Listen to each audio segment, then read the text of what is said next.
Ladies and gentlemen, welcome to IPI. Good afternoon to all. I am so happy to see as many men as women for an issue that is supposed to be a specialty of a certain category of people. That's wonderful. My name is Yusuf Mahmoud. I am a senior advisor here at IPI, and it's my pleasure to moderate this important policy forum on addressing sexual exploitation and abuse.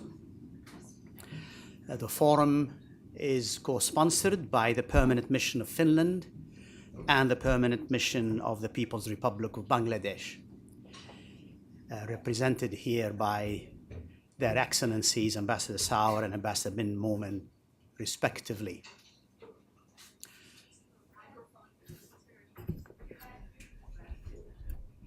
How about this?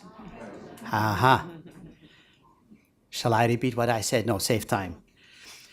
So welcome again. UN peacekeeping has survived many crises throughout its history, but none has provoked such distinctive disgrace as peacekeepers committing sexual violence and abuse against those they are meant to protect. The abuse of innocent civilians by peacekeepers serving under the flag of the United Nations and by non-UN forces operating under a UN Security Council mandate not only undermines the effectiveness of a peacekeeping mission, but compromises the moral authority and credibility of the United Nations as a whole.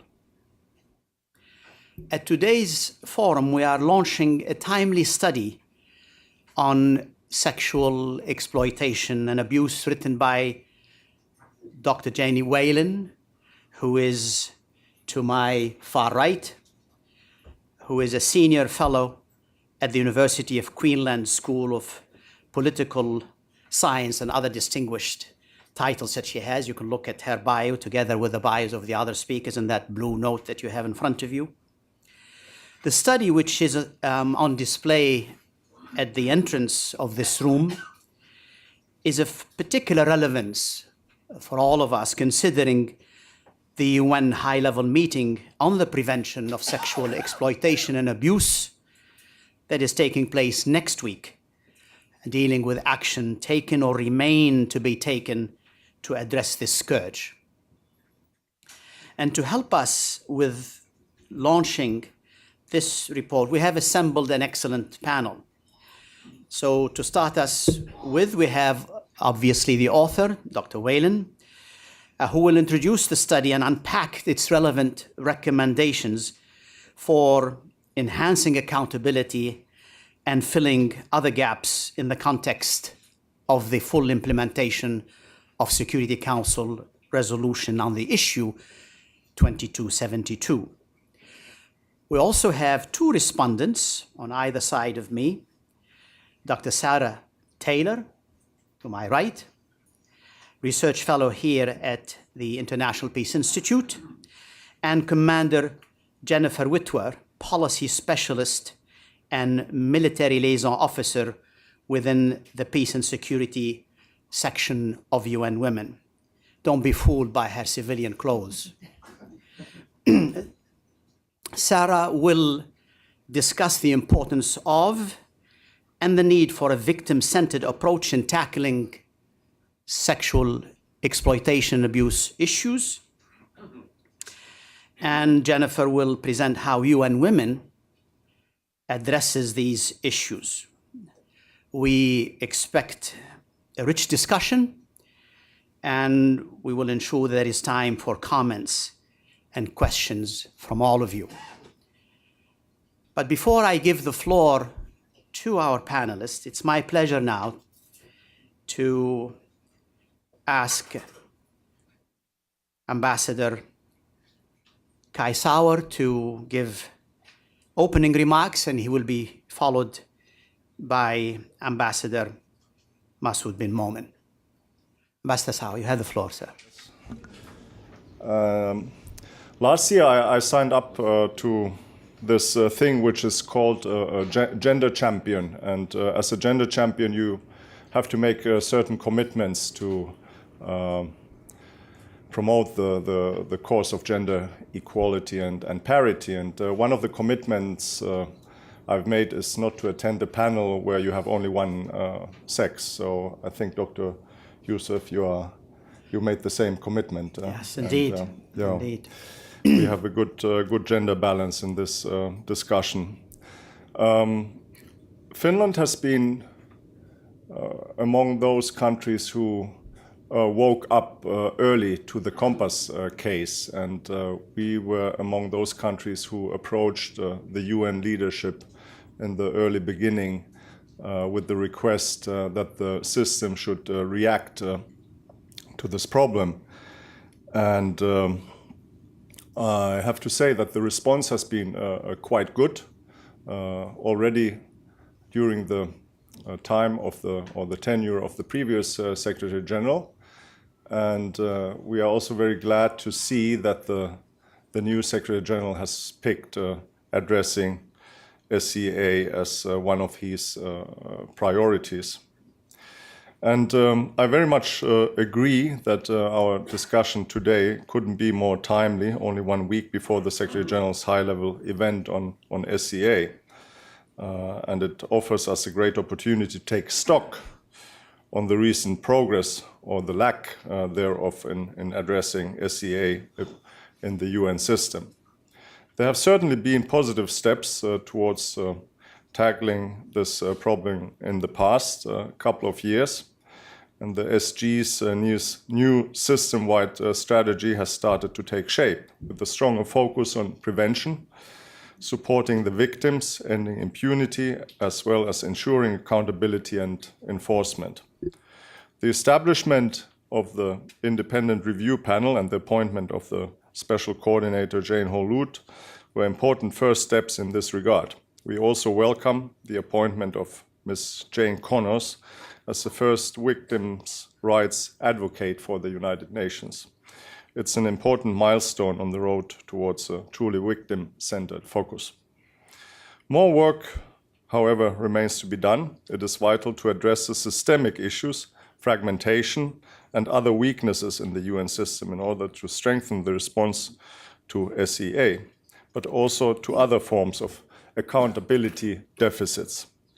There needs to be a better sense of shared responsibility to react promptly and without delay to all allegations in UN-mandated operations and UN organizations, whether they concern civilians, uniformed personnel, staff of UN funds and programs, or contractors and subcontractors. And in all areas related to preventing SEA, political, legal, administrative, and financial aspects have to be taken equally and better into account.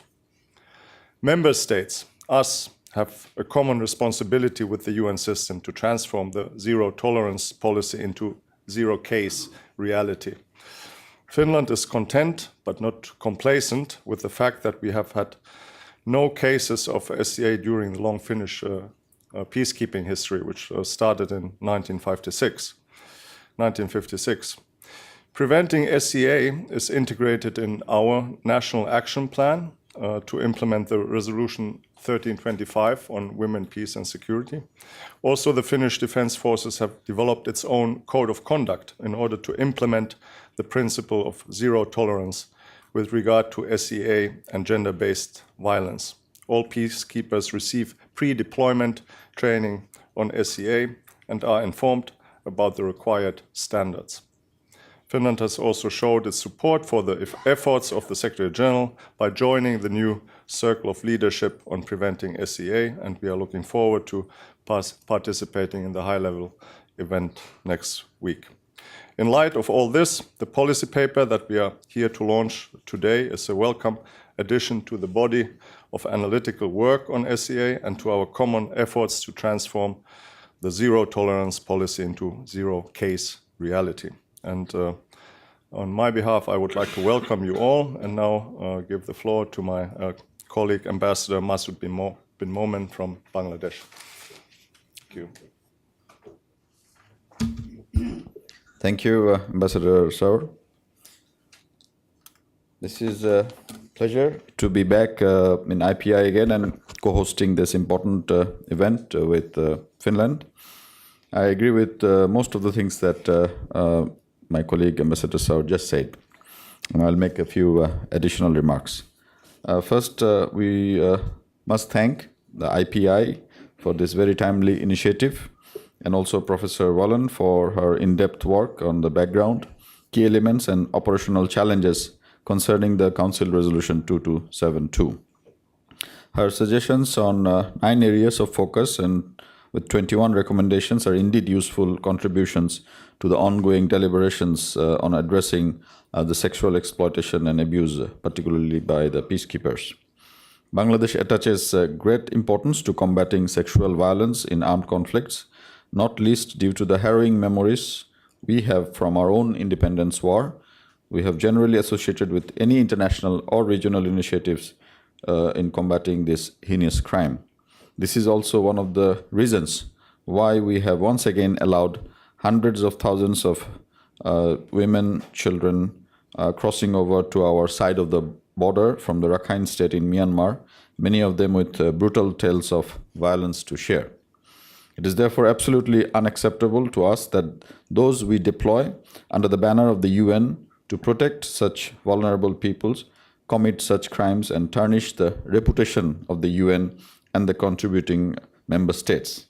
As a troop and police contributing country, we have always firmly had steadfastly stood by our zero tolerance approach to such crimes.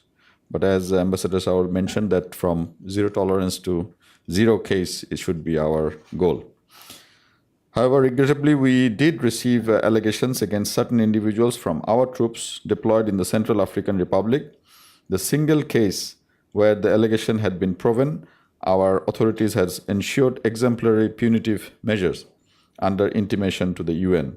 We also offered to the UN to undertake joint investigations for every reported incident in order to send a clear signal to our personnel that we shall harbor no transgression under any circumstances.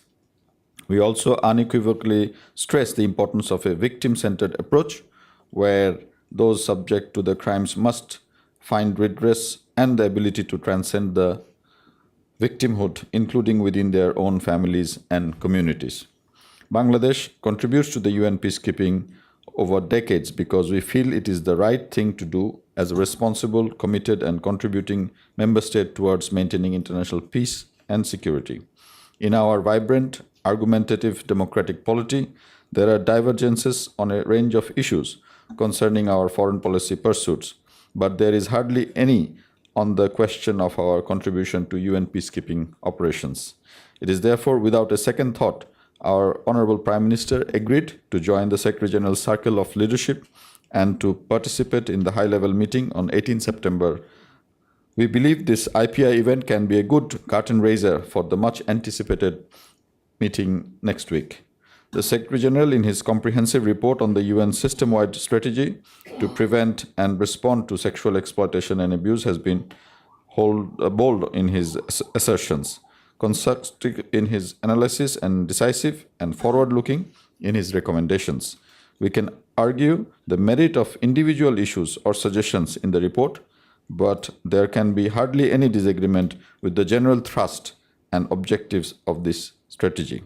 There may be operational challenges with regard to certain proposals or recommendations, but it should be eminently possible to address some of the inherent challenges and deficits by applying our minds and efforts together. The IPI report we are discussing today can complement the Secretary General's initiatives by highlighting some of those challenges and possible ways to address them, especially in relation to Resolution 2272. There are certain observations or suggestions in the present report that Bangladesh would not necessarily subscribe to, but we do see the report as a mirror for the current state of play with regard to putting into application the somewhat pragmatic and constructively ambiguous approach built into Resolution 2272.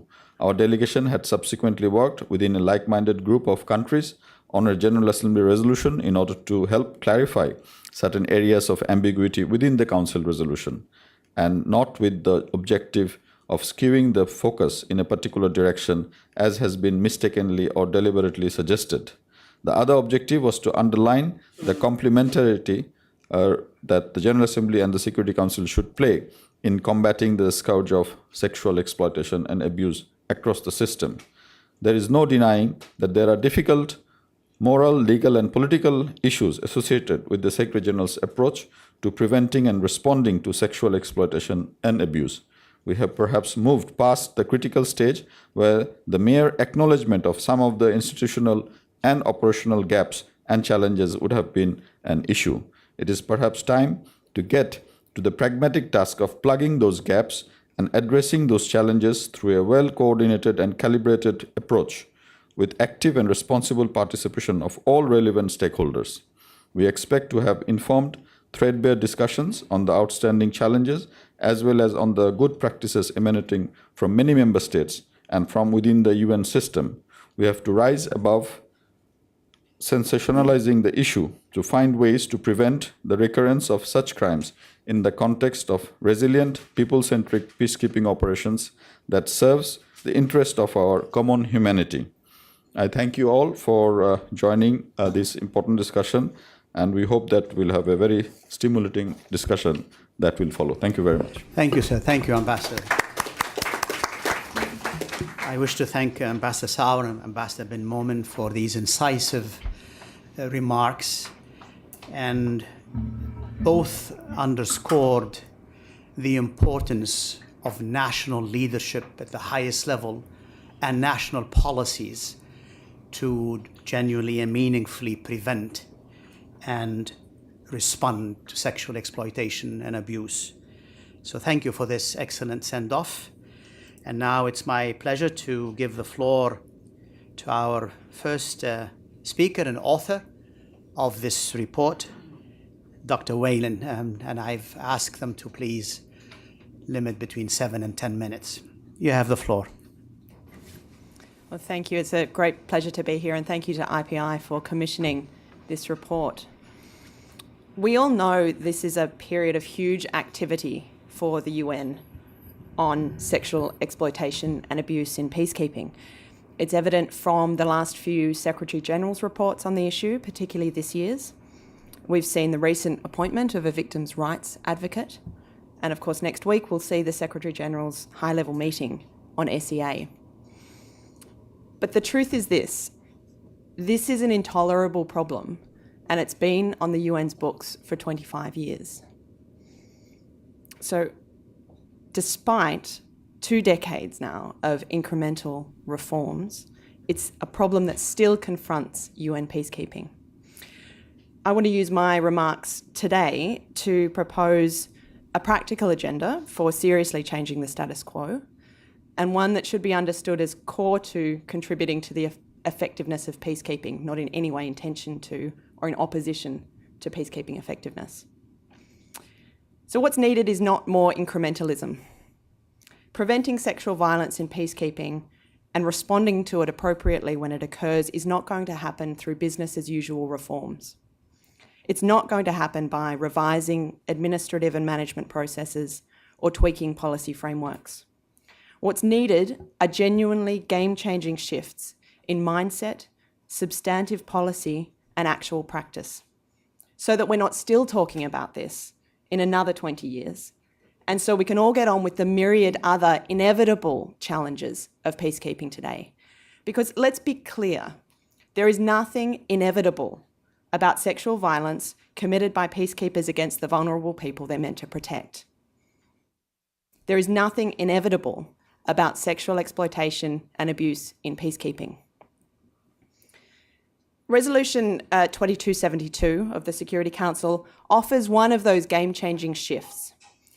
It moves the UN progress beyond administrative reforms to tackle accountability, especially the responsibility of member states to fulfil their obligations. As I write in the report, 2272 makes 3 primary contributions to this end. First, it clarifies and reinforces the Secretary-General's authority to repatriate and replace an entire national contingent from a peacekeeping operation if there are sufficient indications of a pattern of sexual exploitation and abuse by members of that contingent. Second, it targets that part of the accountability chain that the Secretariat cannot, that is the obligations of UN member states to investigate and report on allegations of sexual exploitation and abuse, to hold perpetrators accountable, and to inform the Secretary-General of progress of investigations and actions taken. And third, it adds new impetus and political support to the UN's ongoing reform agenda. But to implement 2272 comprehensively and to see genuine impact from the reforms currently underway requires other game-changing shifts, first in mindset and then in policy practice. So what's needed to move beyond business as usual responses? I want to make two claims. The first is that this is not primarily about legal means of accountability or the legal regime governing peacekeeping. Even in the most permissive environments, we know that successfully prosecuting crimes of sexual violence is very difficult. Sexual abuse is notoriously underreported, whether it happens in the Central African Republic or the streets of Manhattan. The reality of sexual exploitation and abuse is that it's saturated in shame, in stigma, in victim blaming, all of which have a pervasive chilling effect on reporting and further complicate investigation and evidence gathering. And these conditions are, of course, hugely exacerbated in peacekeeping. So if legal accountability is difficult in permissive environments, we should expect it to be exponentially so in peacekeeping. So I want to suggest that we need to look beyond SEA in peacekeeping to learn from other contexts of institutionalised sexual exploitation and abuse. Institutionalised abuse exists worldwide, including where we might expect to find the most robust legal regimes for prosecuting it. Crises of institutionalised sexual violence have plagued prisons, religious organisations, schools, workplaces. That is, in contexts where we find intense power disparity between perpetrators and victims, and especially under opaque conditions where abuse can be too easily hidden. And it's difficult to imagine a relationship of greater power disparity than a peacekeeper and a child in a displaced persons camp enmeshed in layers of poverty and social breakdown. So looking beyond sexual violence as a problem for peacekeeping and the UN reveals, I think, that legal measures are necessary, but far from sufficient conditions for preventing it.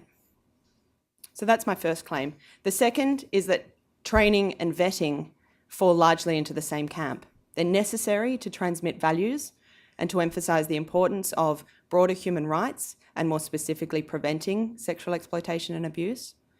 But experience, again in other contexts of institutionalised sexual violence, tells us that training and vetting, though necessary, can't be relied upon as a primary means of prevention because the issue goes far beyond individual agency.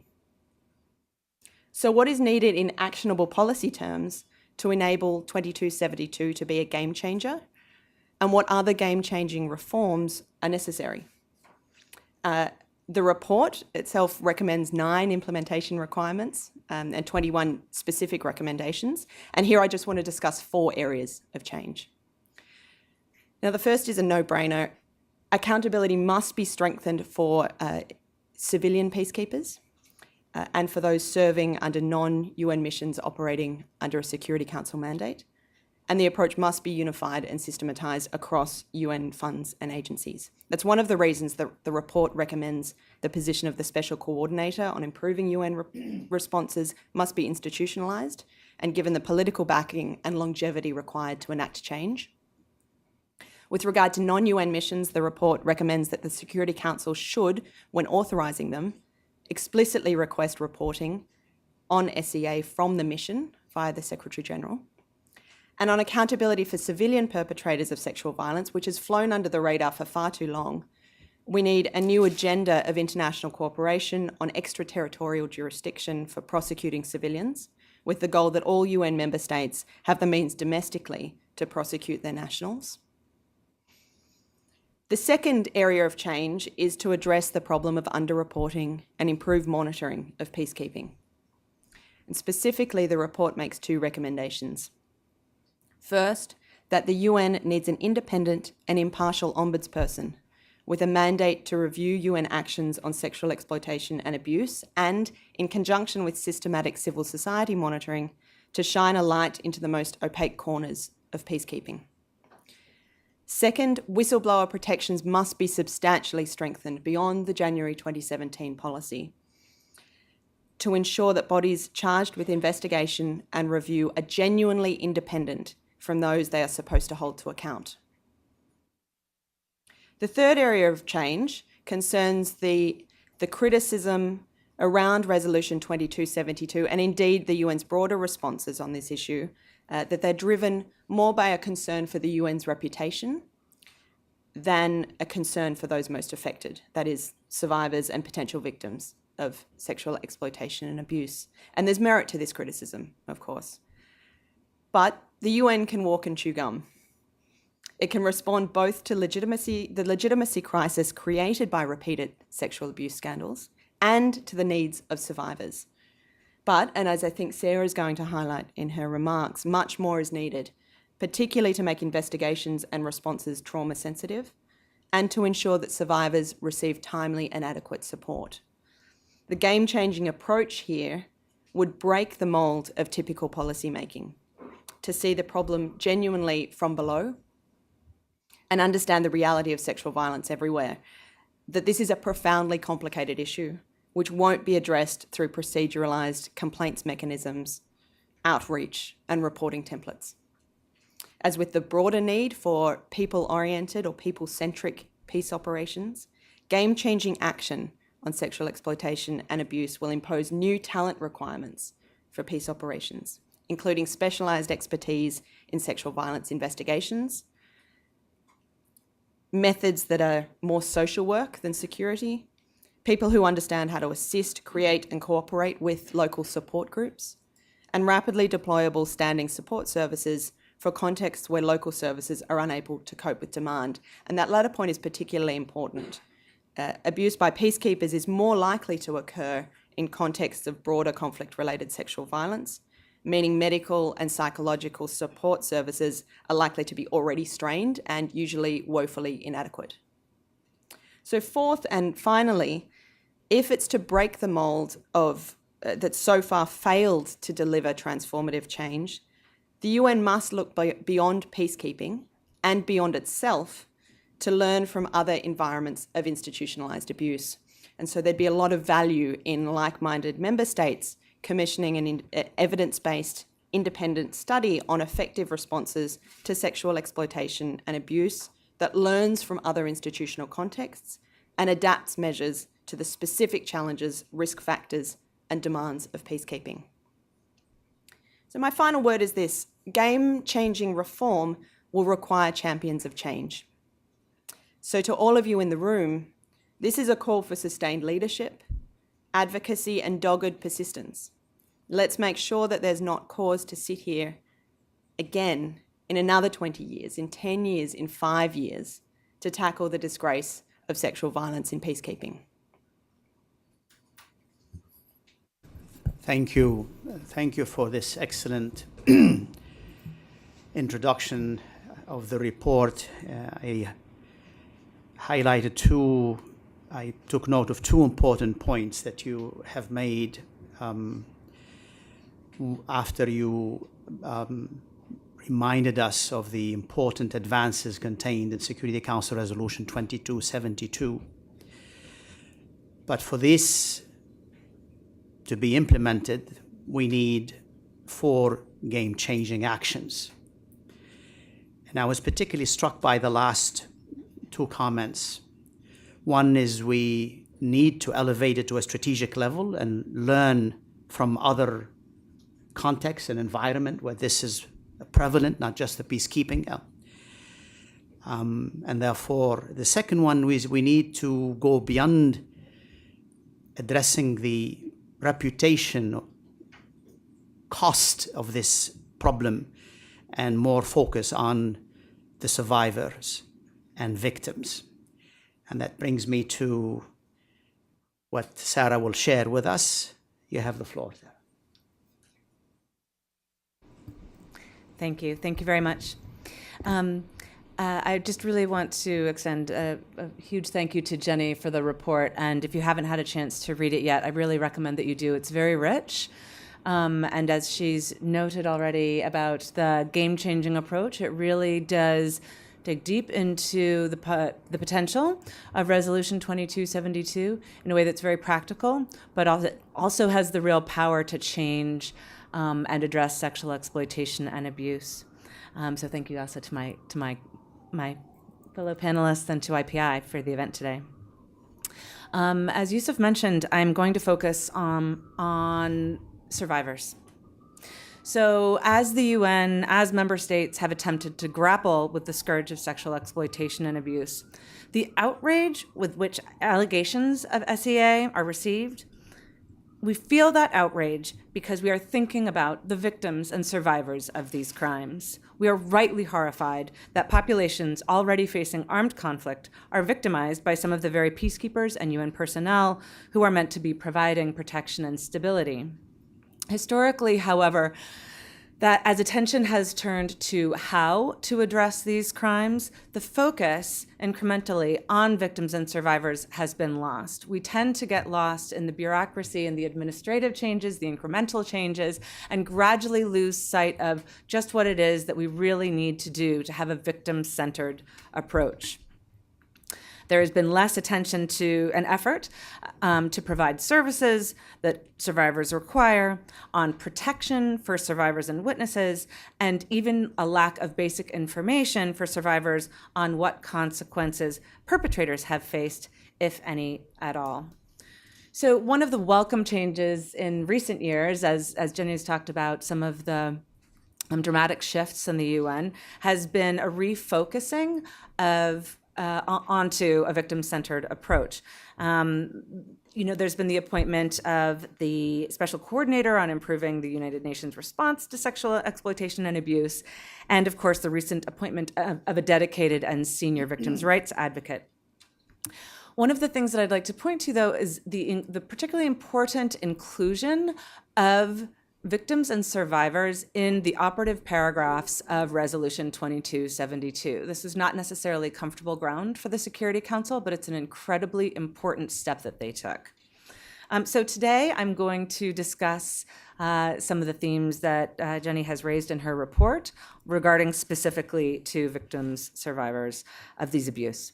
I'm going to speak specifically and relatively briefly to service provision, to the importance of relationships with local NGOs, non-governmental organizations, gender expertise in missions, briefly touch on justice and accountability, on transparency, and on women leaders in peacekeeping. So first, to touch on the issue of service provision. As this report notes, crimes, and as Jenny has reminded us, crimes of sexual exploitation and abuse are usually committed in situations in which health and justice institutions have been damaged, if not, as they are in some cases, rendered completely non-functional. Civilian populations are often facing multiple forms of violence, including sexual violence, with little hope for medical or psychosocial care. We have seen the devastation that conflict has wrought on the Central African Republic, for example. So as you think of the allegations of sexual exploitation and abuse, also remind yourself that hospitals are barely functioning, the judicial system is barely functioning, international organizations are trying to do triage work for immediate medical care, but there's really no hope at this point for long-term necessary medical and psychosocial care for survivors of sexual violence of all types, let alone sexual exploitation and abuse. So a true victim-centered approach necessitates investment in long-term medical and psychosocial support to survivors. It also requires protection for witnesses and survivors as they come forward to report crimes. We must not underestimate the very legitimate fear that survivors and witnesses face in these processes, fear that they will be targeted for additional violence just for reporting, which is part of the power dynamic that Jenny had mentioned previously. Next, to the establishing and maintaining of relationships with local communities as a key part of the first steps of mission planning right through to transition to whatever drawdown looks like. So deeply embedded. So Dr. Whalen in her report makes several recommendations regarding the vital importance of these relationships from day one. Important because trust. Missions are usually established in these insecure and unstable situations, again, in which local populations are being targeted for violence. So we need to think about when someone is a victim of sexual exploitation and abuse, to whom do they report? They report to the local NGOs, who are providing what meager services are actually available. If the United Nations has not proved itself to be a reliable and trustworthy partner with local NGOs, with local community actors, there's little reason for those local interlocutors to communicate with sensitive material to UN representatives when a case like this arises. The UN must be a good faith partner for these populations, establishing a history of acting on behalf of local communities before it can expect survivors to come forward, reporting traumatizing crimes to the very entity that they see having perpetrated the crime. Information, there's an issue that Jenny really gets into the issue of transparency and information in the report, and I just want to point here that information on cases and allegations of sexual exploitation and abuse have been very difficult to find for those of us at UN headquarters. There's a really welcome change in the recent reporting from the Secretary General, far more detailed information. This is really a very important point to note. However, information to survivors of these crimes as to what's happened to their perpetrators is still really rarely forthcoming. And we're talking about women and girls and boys and men who are living in rural areas. Again, think of the Central African Republic. Not only is there no access to information technology to try to do that research yourself as to what's happened to a case, we're talking about populations that often have high levels of illiteracy. So think about the barriers of information there. I'd like to touch on gender expertise and the necessity of gender expertise, which is, as Dr. Whalen's report notes, gender expertise is vital to fulfillment of the broader civilian protection mandates of peacekeeping operations. It's true. We are operating in a situation of lack of funding, cuts to peacekeeping budgets, and unfortunately, in the current climate of this budget uncertainty, there is a tendency to see posts that focus on women and girls, or more broadly on gender, as not central to mission mandates. There are two good reasons, and I'm sure there are many more, and many more of you in the room can elaborate on them. I'd like to emphasize 2 points here to push back on this perception. One is the need for a comprehensive gendered conflict analysis. Understanding how women, men, girls, boys are differently targeted for violence, experiencing conflict, and responding to conflict is essential for the effective use of stretched mission resources, particularly when addressing sexual exploitation and abuse. And secondly, as I noted previously, it's vital to establishing long-term relationships with local NGOs and community resources. These require dedicated capacity, specific expertise, and a clear pathway to getting a response within the UN mission, such as an SEA focal point or gender focal point. Jenny's touched on justice and accountability. I won't take too much more time on that particular point. I will point to the fact that as we talk about justice and accountability, we need to keep in mind the absolute challenges of collecting evidence when the population that is being victimized in this case, they're located in insecure conflict zones, often displaced, not easily located, and that investigations are done in a context in which evidence preservation is not necessarily easy to do. So there are specificities about the context, the conflict context, in addition to the regular challenges of prosecuting sexual violence crimes that we need to take into account when we're talking about justice. In all of these efforts, there's a need for real transparency.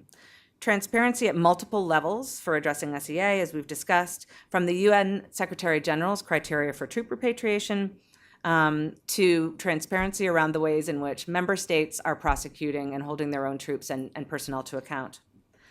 But again, I'd like to point you to the fact that there's little transparency and information for the survivors of these crimes themselves.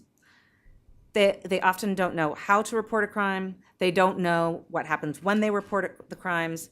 And there's often not the necessary protection for those who are under threat for reporting. I'd like to finish by just pointing to a really important point in the report, which is increasing the number of women in peacekeeping, particularly in leadership.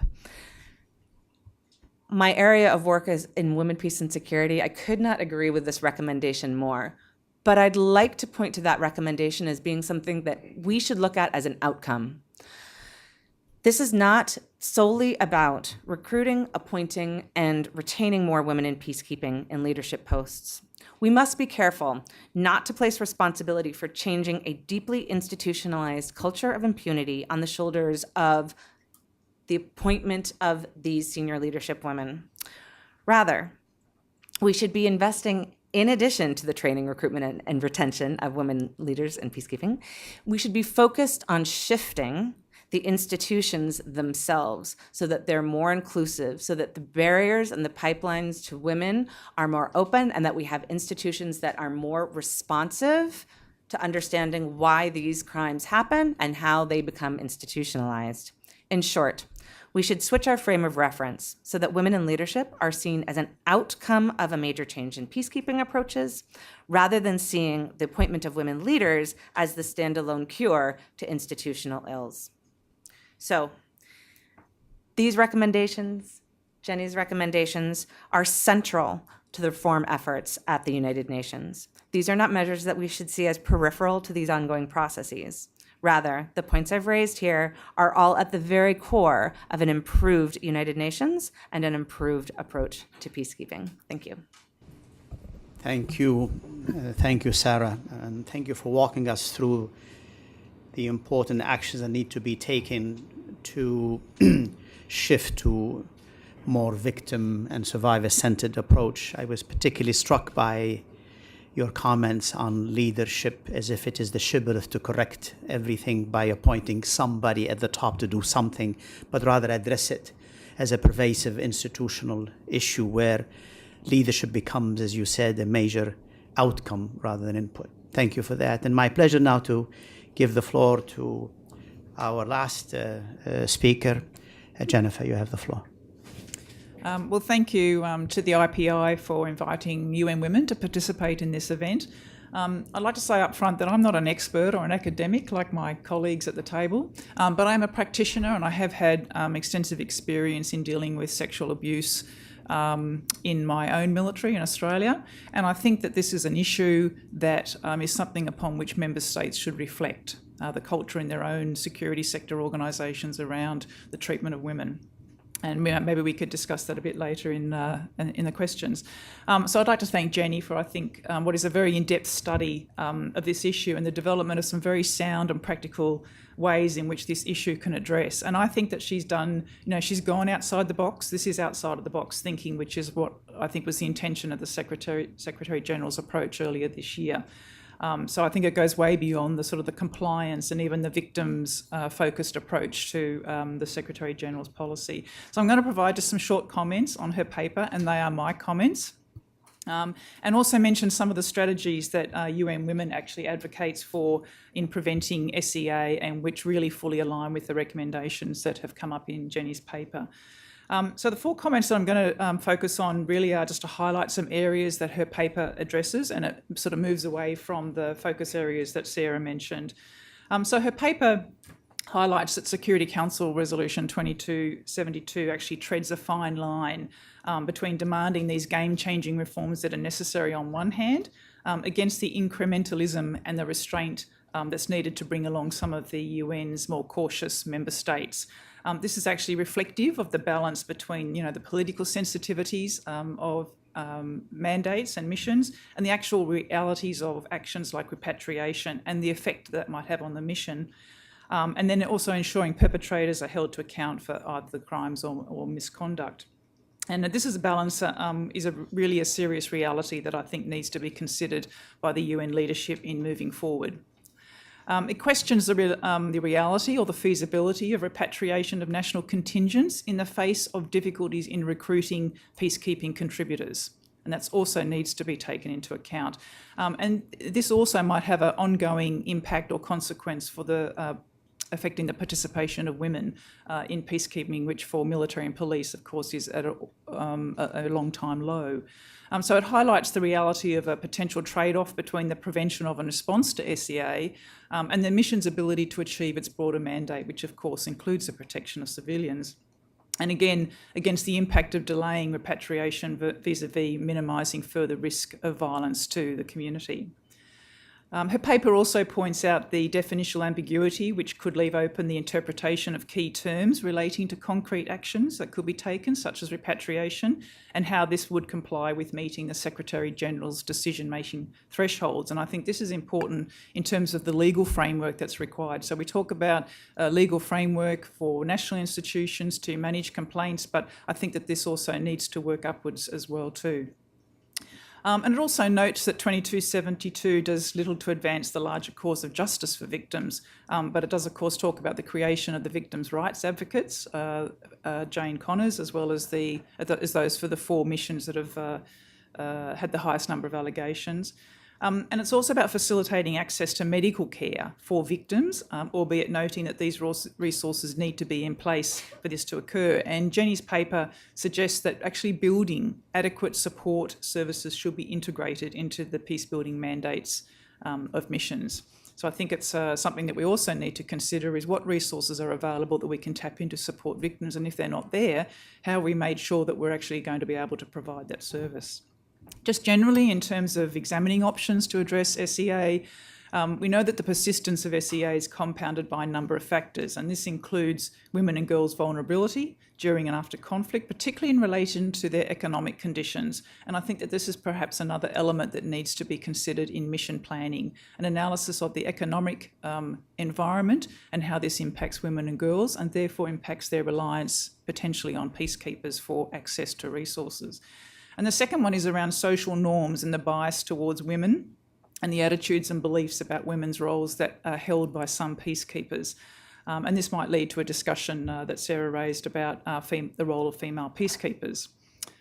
So we know that unequal gender and power relations lie at the heart of SEA. I think the UN and international partners need to do more to promote gender equality and women's empowerment, in part to counter the conditions that give rise to violence against women, that create their vulnerabilities and their subsequent reliance on peacekeepers. So UN Women supports a number of strategies, and these are consistently what we have put forward in terms of our views on how SEA could be prevented. Firstly, the greater use of civil society and women's groups in consultation and engagement throughout the mission at all levels and at all times. The inclusion of this expertise in mission planning.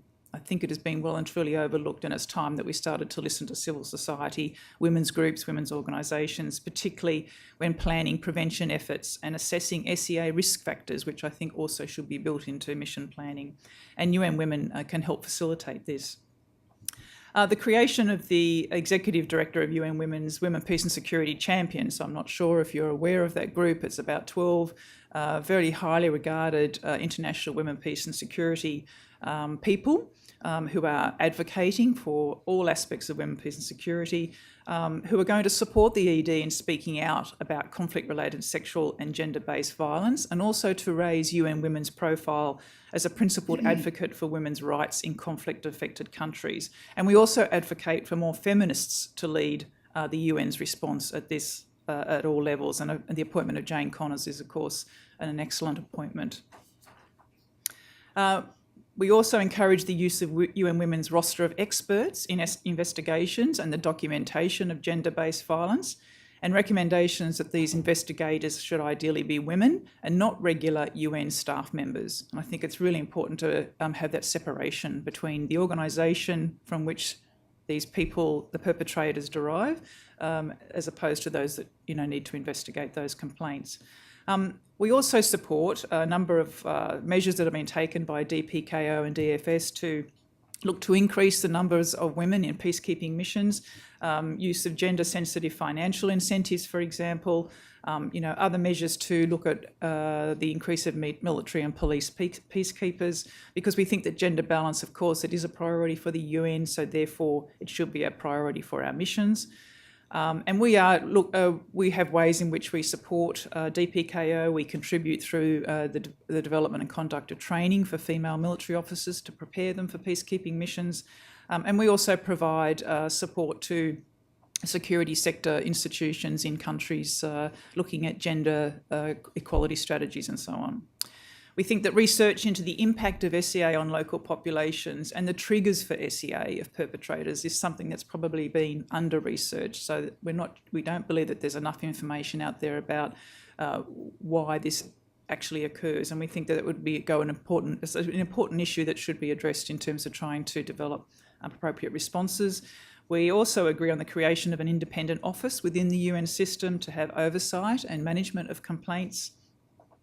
And we're also, of course, supporting the development of a UN system-wide training on the prevention of SEA for all UN employees, which is due to be launched around about October, November. And this, of course, is in addition to the pre-deployment training that military and police personnel receive prior to embarking on their missions. I guess my final point is to say that this is an issue that really hasn't been given much attention at all, and that is the importance of cultural change in military organisations or police organisations. And I alluded to that at the beginning of my points, really about looking about how we treat each other as individuals, our respect for each other in the workplace, accountability for behaviour and leadership at all levels. So it really does go back to what happens in our own national institutions that may, of course, then lead to the way that we might behave in peacekeeping missions. And I think that this is probably an issue that needs to be raised at a national strategic level and needs to have some discussion around. Thank you. Thank you, Jennifer, for this very helpful and incisive remarks. I noted three things that I think would benefit from greater attention. One of them to enhance the measures that we've been talking about to prevent and respond to sexual exploitation and abuse is that we need, particularly if we want to pursue a victim-oriented approach, that we need to integrate in mission planning adequate support services for victims. This is not an expendable frill you think about when things happen. Second, we need to discuss and understand, and perhaps this is part of the research you're talking about, the economic environment that create and exacerbate women's vulnerability to these egregious acts. And I think you emphasized the importance of leadership. Leadership at all levels is, and particularly when you want to change the culture. And if we had time, I would have quizzed you on the type of cultural change that Australia has engaged in within its security sector services. So, ladies and gentlemen, you have three very rich intervention and contributions. The floor is open. We have a good half an hour. If you don't hurry up, I have one or two questions of my own, but I will be patient and look at your fingers. There is one here, one there, and one in the middle. Yes, please. Let me give you the microphone, please. Thank you. My name is Julie Thompson. I was with the UN for 30 years. I was with the peacekeeping mission in Namibia. So I'm hoping an enormous amount has changed since 89-90. During that mission, which was a peak experience, wonderful, the kind of harassment that many of us civilian UN employees experienced from UN military and policemen was significant. Nobody really has mentioned that, although I suppose in a larger cultural change, these people will change. Which goes to something else. If we call something really by what it is, why do so many men leaving their families to be sent on these missions in these kinds of conditions either A, feel that this kind of freedom to exploit goes with the territory, and in war it has happened forever, or reach a point where it just has to happen, right? So we're focusing on victims, but what do we do basically about men who do these things?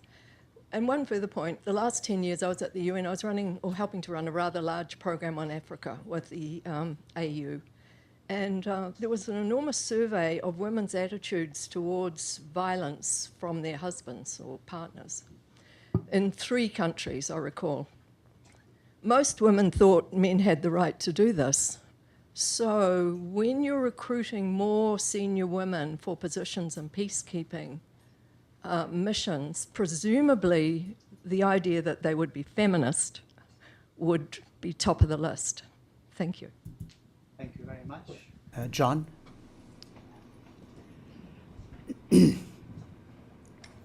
John Hirsch at IPI. First of all, thank you all very, very much. I thought these were very incisive and important issues that you all raised.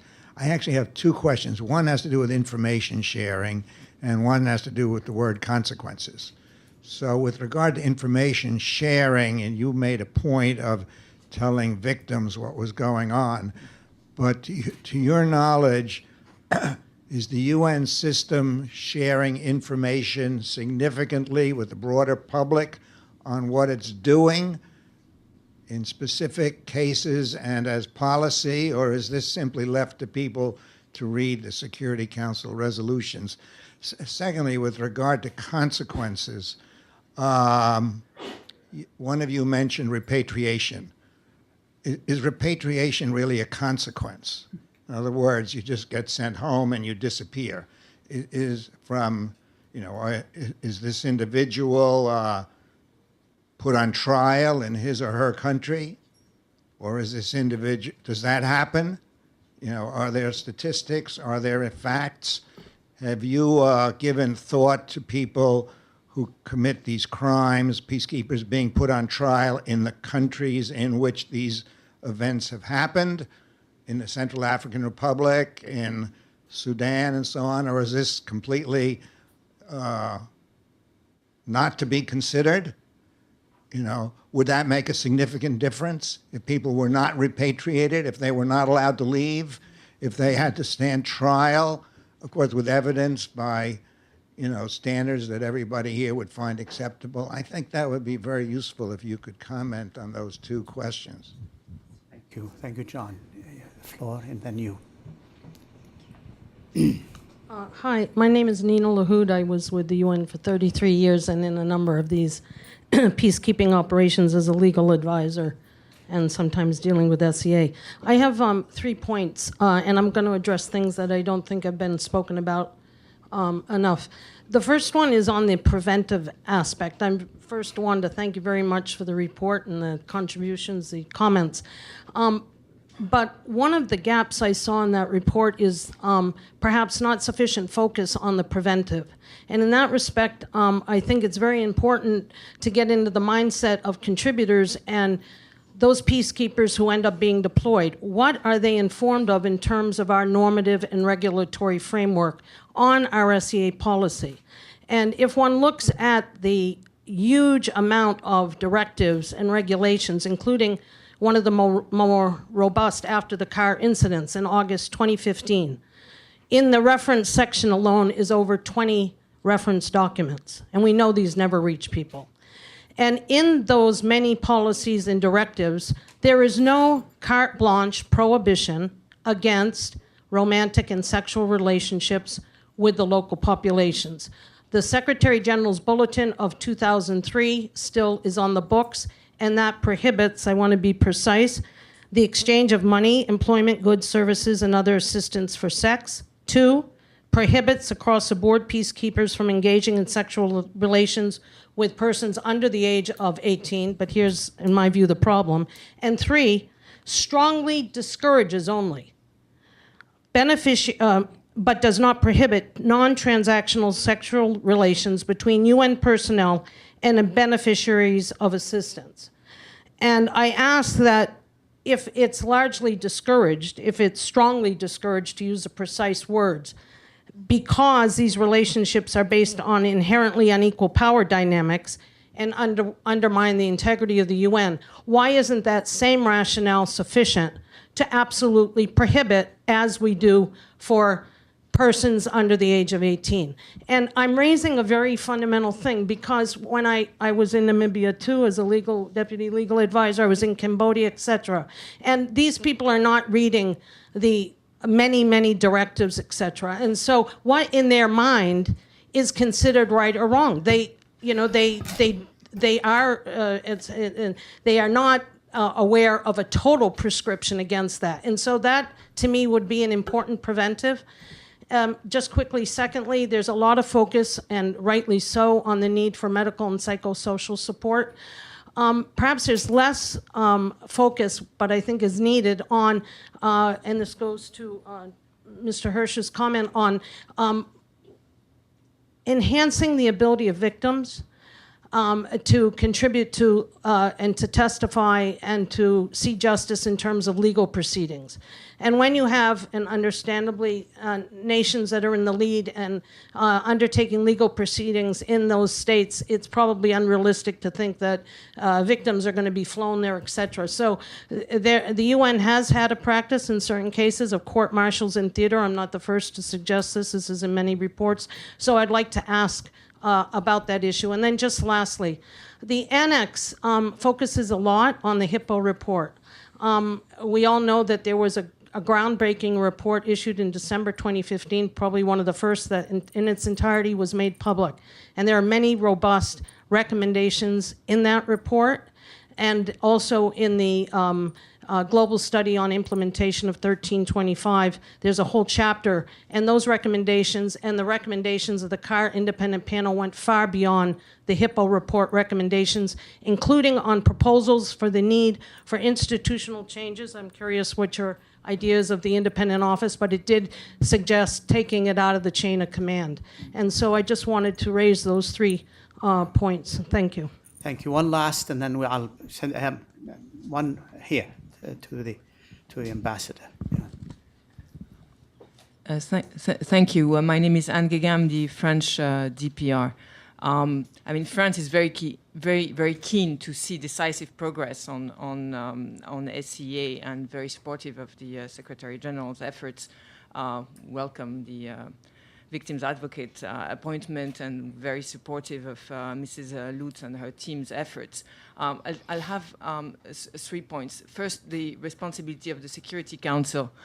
Very much agree we need to deliver on the full potential of Resolution 2272, and I was very interested in your proposals regarding mission planning, both in terms of links to civil society, assessing the socioeconomic conditions of women and how to address that, and pre-planning also response to and assistance to victim.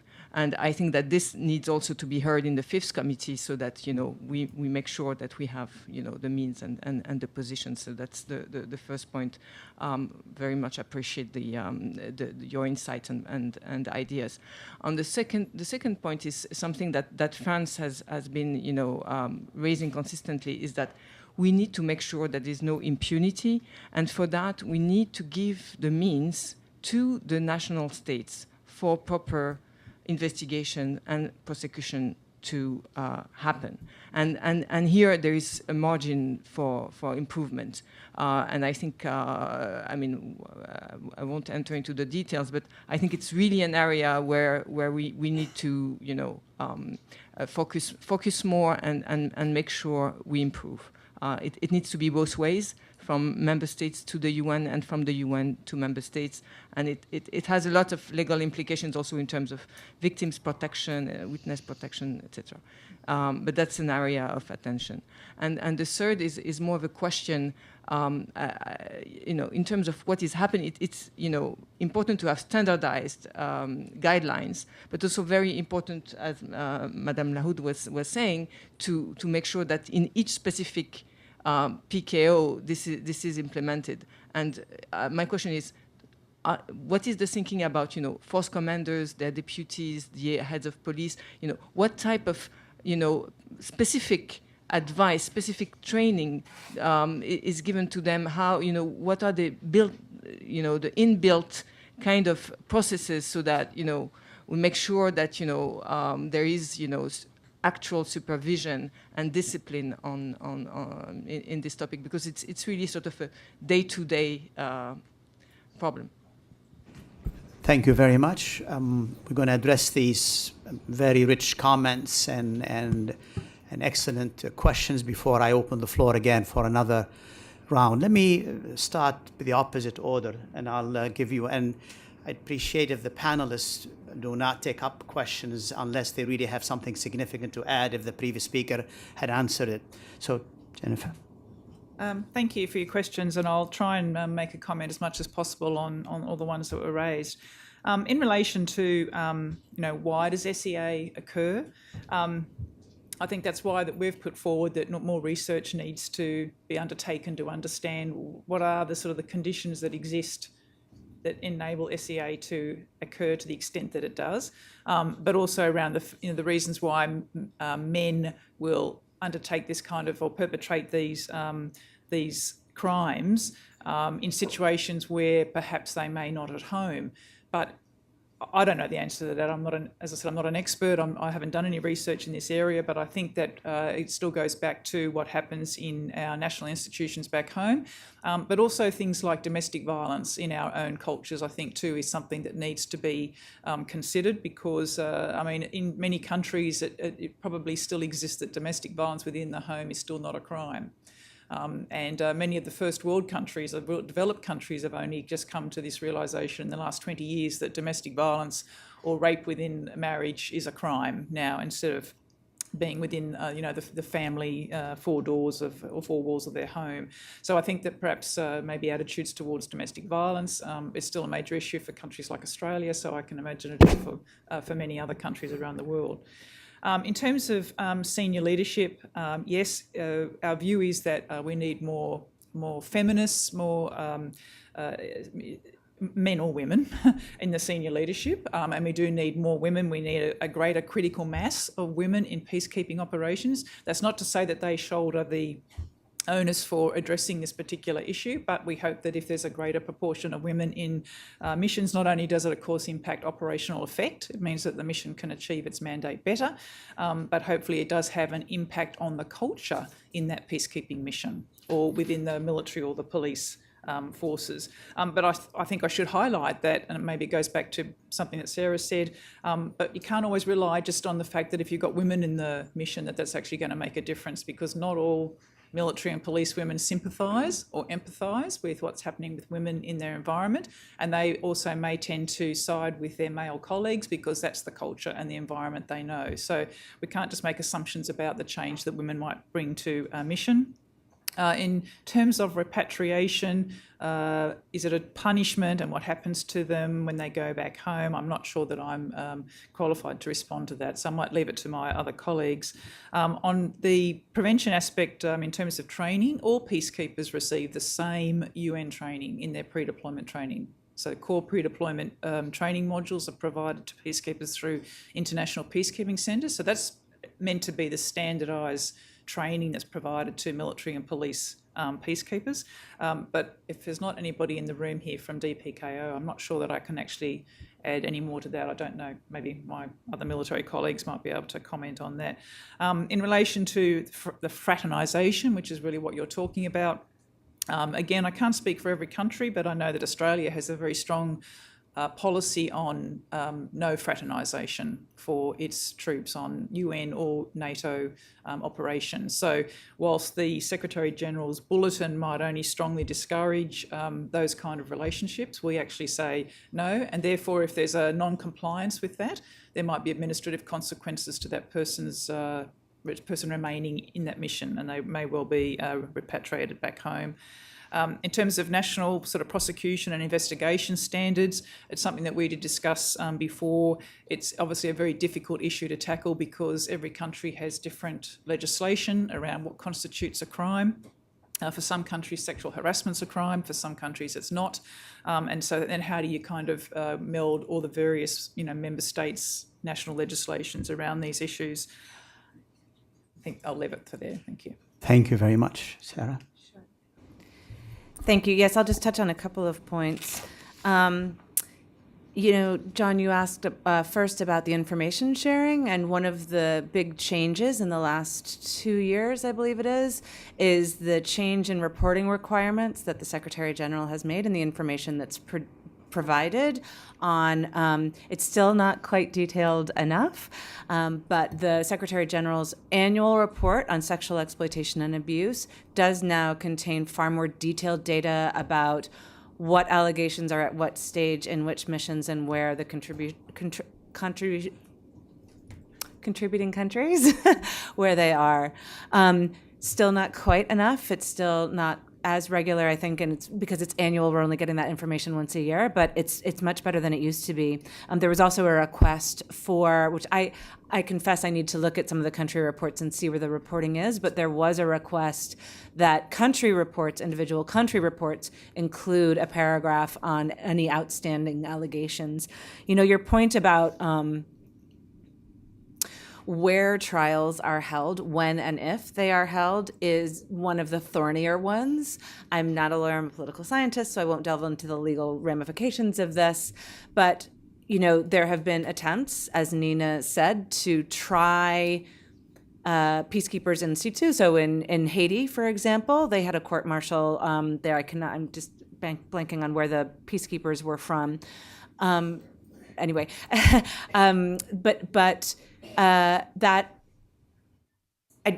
isn't tried often. I think when you get back to the particular frameworks at the national level, are military personnel tried in military courts? Are they tried by civilian courts? That's all down to what the national laws and framework is for the troop contributing and police contributing countries, which is why it's so difficult to get one approach for the particular crimes and where it is best to try them. And then you get into, of course, if you were going to try a crime, cases like these in CAR, what kind of resources you need, which then brings me back to victims support and witness protection as well. The one other point that I just wanted to touch on was I couldn't agree more with the French DPR for the point on Fifth Committee and funding for expertise. And, I think we need to be very clear that an unfunded mandate for gender advisors, gender expertise, raises expectations of what missions will be able to do. And if that staff is not available and not funded, then you're going to run into challenges of the lack of core information that you need to address sexual exploitation and abuse and all types of other gender issues. So I'm going to stop there. Thank you, Jenny. Yeah, thank you. So my colleagues have addressed many of the aspects of the question, so I wanted to take just a step back and try and draw many of them together, and particularly the focus implicit in all of them on legal means of redress and legal processes as a preventive measure. And that's clearly at the core of Resolution 2272 as a preventive tool, to the extent that it is about prevention. That strengthening accountability works as a means of prevention. I think that's one corner of this issue. It's an important corner. It's an important component, important part of the puzzle.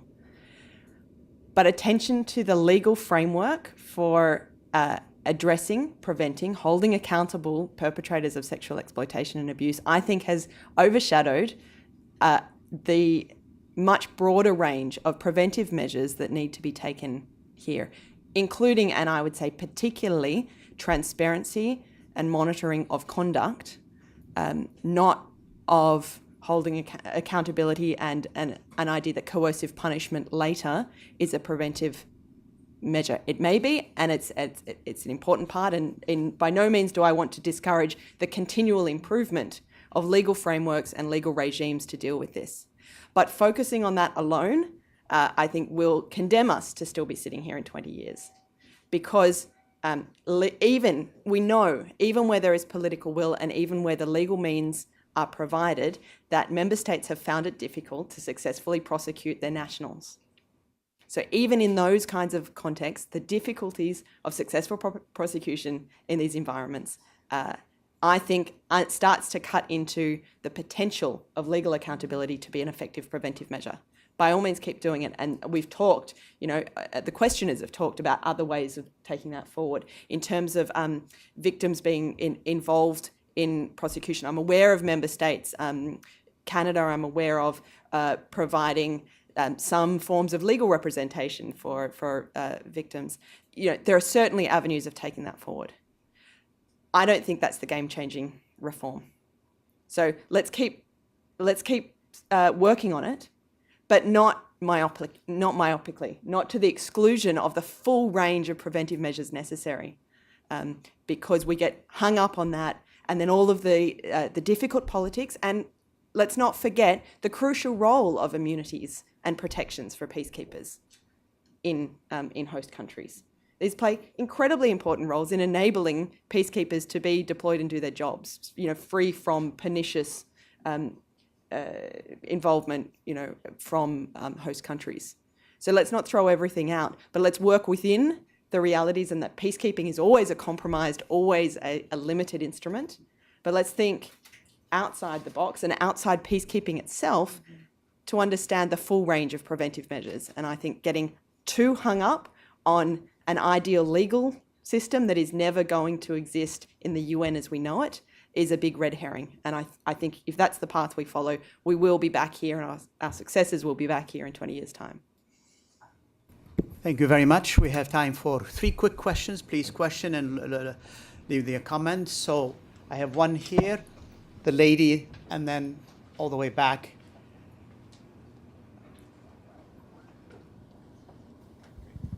And then the fourth and the last gentleman over there. Hi, my name is Simon Collard-Wexler. I work at the Canadian Mission here and work on these issues. Thank you for an excellent panel. I think there's lots of new ideas, a lot we need to pursue, and it's a real call for action. Just to highlight, Canada will be hosting a defense ministerial in Vancouver on the 14th and 15th of November, and one of the themes will be addressing SCA under the theme of protecting the vulnerable, so a lot more we can do there. I just want to ask, I guess, 2 questions. First of all, we talk about having, there's a victim's right advocate, which is great, but what are the standards to which that advocate is pursuing? Is there a charter of rights or anything that victims are entitled to? What is the standard that we should be pursuing on that, and who should be pushing on that? And the second one, too, is what would you recommend that states do unilaterally? Because a lot of us here kind of negotiate outcomes, and there's disagreement. We try to seek consensus. We can't always find it, but there's no reason why we can't start acting on our own. You mentioned one example from Canada, but there are many others. And really, I'm of the view that we should be pursuing every avenue that we can, even if it's incremental, while pursuing a more ambitious strategy over the long term. But what are things that states can do unilaterally right now to help address some of these issues? Thank you. Thank you. The microphone here. Thank you. I'm Paula Donovan from the AIDS Free World's Code Blue campaign. Thank you very much, everyone, for a fascinating panel. And I have a couple of, I'm not going to disguise these as outright questions. They're requests for comment from especially you, Dr. Whalen, whom I used to call Jenny when I spoke to you on the phone, but in this setting. I'm a little bit concerned about a couple of things, and I wasn't concerned when I read your paper. When I read your paper, I noticed with pleasure that you had pointed out that civilians make up quite a large percentage of those who are accused of these crimes. And let's underscore that exploitation is not always a crime, but sexual abuse, rape, and others are in every jurisdiction in the world just about considered crimes. that civilians are ignored, and that there's, whether it's intentional or not, that the United Nations and others tend to put all the onus of responsibility on member states and troop contributing and police contributing countries. I think that it's clear to everybody that the jurisdiction over the discipline and the legal jurisdiction over soldiers and some, but not all, police goes to the sending state. However, the civilians, as you know, are subject to the jurisdiction, as Mr. Hirsch was pointing out, or in his question, they are subject to the jurisdiction of the host state. That is the primary jurisdiction. So what's happening right now is that the civilian personnel are simply being treated as though they broke the rules of the UN. So something as serious as the gang rape of children will be treated administratively as though they might lose their jobs, but they are subject to no one's jurisdiction, because the very first responders, if you will, are people from the UN. You mentioned, Ms. Taylor, that people in the host states legitimately perceive that the people to whom they're supposed to report the crimes are the very same entity that committed the crime in the first place. So I'm a little bit concerned about the focus on things other than legal accountability, because for one thing, there is a huge legal gap that doesn't exist anywhere else in the world. Only if you work for the UN are you shielded from any kind of legal accountability if you commit grievous sexual crimes. And that's not an overstatement to say that that's an absolute reality, and immunity does not apply. So the problem is that immunity is being perceived as something that is that applies to sexual crimes. It doesn't, and the UN is perpetuating this. So until we fill that gap, as the Code Blue campaign has proposed through a special court mechanism specifically designed to start with civilian peacekeeping personnel, until we address that legal gap, the lack of legal accountability will simply continue to create impunity for these crimes. So as long as peacekeeping personnel and the people who are subjected to their either betrayal or their blandishments are going to feel as though there is no recourse for them, and they'll be right as long as we don't fill that gap. Thank you very much. There was Mel first.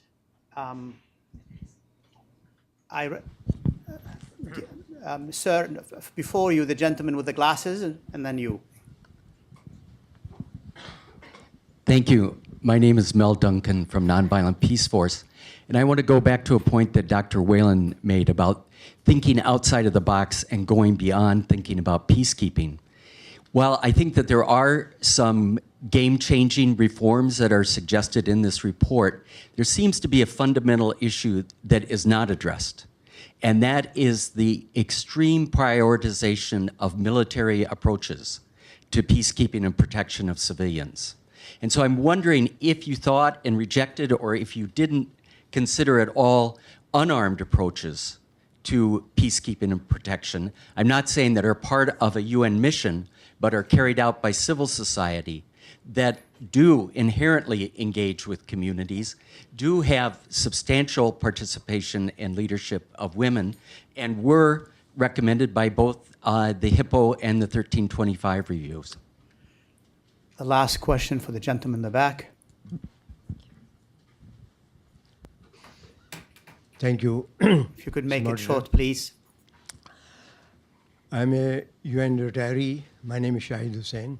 Could you bring the microphone closer to you, sir? Yes. Thank you. My name is Shahid Hussain. I am a UN retiree, presently consulting with the UN Office for South-South Cooperation. One of the questions on the floor concerned young people below the age of 18. This reminded me that in the entire United Nations system, there's no uniform definition of youth or young person.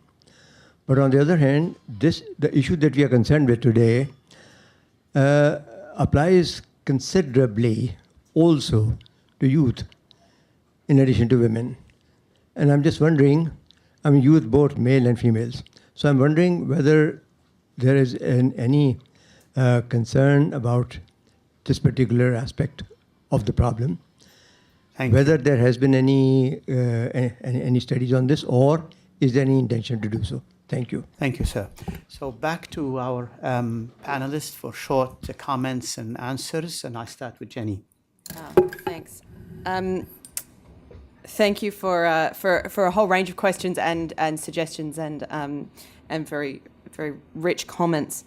In terms of a charter of rights for the victims advocate, I mean, I think at the moment we've got a bit of an org chart, but not much below that. So I think whether it's specifically a charter of rights or a whole range of other work that needs doing on not just the role of the victims' rights advocates, but also those that sit below her, and the ways that will interface all the way down is really important. So actually fleshing that out needs to happen very quickly and very soon. And that's certainly something that member states can have a pretty good role in terms of what can be done unilaterally, perhaps in coordination and cooperation to push some of that forward. To Paula Donovan, it's so great to have you here. And for those of, I assume most people in this room would know Code Blue, who have, in my mind, done more than any other organisation in shining the light into the opaque corners of peacekeeping and exemplify the kind of transparency reforms that I'm talking about as one of our components of game-changing reform. Look, on civilian jurisdiction, I'll admit as well that I'm a political scientist and not a lawyer, and that's also perhaps why my comments skew to the other, range of accountability measures beyond just the legal, and I find it very difficult to argue with the logic of Code Blue or what Paul has set out today, and so I would say that's work that needs doing, and it's also an indication of the kinds of collaboration and cooperation needed across the full spectrum of international actors on this. Whether an international court can get up and is palatable to those who we need it to be, maybe is perhaps a longer term goal worth advocating for. And I think we ought to also be doing everything we can in the shorter and medium term across the full spectrum. But I certainly have no, there can be no argument around the gap there on civilian jurisdiction. In terms of the non-violent or non-armed or the sort of masculine military culture, I mean, the statistics and numbers, though the UN has made huge strides in making those kinds of numbers much more accessible and transparent and so on, numbers can only tell us so much because of how unreported and this issue is, because of the difficulties of tracking it across years and so on. Statistics are difficult, but even if we take those numbers, as Paula noted, civilian perpetrators are proportionally overrepresented as those who commit abuses. So I also don't think that this is at heart an issue of military masculinity. And I'll have to defer to someone else with better knowledge of the legal regime governing young people. I'm not sure about that one. Thank you. Did you want a quick comment? I'm going to address only Simon's question, which is what can member states do right now? And I think that it's a series of questions. Where are you as a member state engaged with the UN and the multilateral system? Are you a TCC, a troop contributing country or police contributing country? If you are, what is your process for legal redress for these crimes? Are you open and transparent about that process? Are you involved in any of the aspects of providing personnel for mission planning? How are you as a member state embodying the principles of engagement with civil society and NGOs and support to survivors and victims? Ask yourself a series of questions of what that profile is, and then you can answer them in a robust and progressive way at the meeting that the Secretary General is holding next week. Thank you. And I'll probably just leave my remarks just to the comment that was made about the extreme sort of military response in peacekeeping missions. But clearly there has to be a military and police response because of the protection of civilian mandates, and that they are the ones that need to carry that out. But that's why we advocate for greater engagement with civil society and women's groups and women's organisations on the ground, not only as sort of part of mission planning, but to help and advise missions throughout the duration of the mission on a whole range of aspects that affect the local population. And I don't know a lot about UN mission planning. I'm actually got a NATO background, but I would think that it's probably not been done well, or to the extent that I think that it needs to be done in order to provide that other kind of protection element for the community. Thank you. I'm afraid we're coming to the end. I'm aware of the time.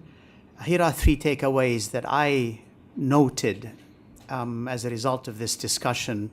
You may have your own takeaways. Number 1, victims' rights. Victim must be the priority of all UN effort to address SIA. 2, robust implementation of Resolution 2272, and particularly the directive to repatriate national contingents, and you have seen some of the difficulties in that. And in this context, legal protection is important for impunity, absolutely. But, as we have heard, if we want to enlarge the preventive toolbox, we need to research and understand why SIA, sexual exploitation, abuse, occurs in other contexts, and what can we learn from those non-UN setting to enhance our preventive and response mechanism. Last but not least, these have political, financial, and leadership implication, particularly the middle one, financial implication, whether in terms of the empowerment of the victims or the provision for services for them, whether it is legal service or health or other services. Psychological, psychosocial, absolutely. These are traumatic. So these are the 3 takeaways that I'm sure each one of you will have their own as we look for other opportunity to influence the debate that is going to take place next week, and we have heard in Vancouver. So with those final words, I thank you for your participation. Please join me to thank our panelists.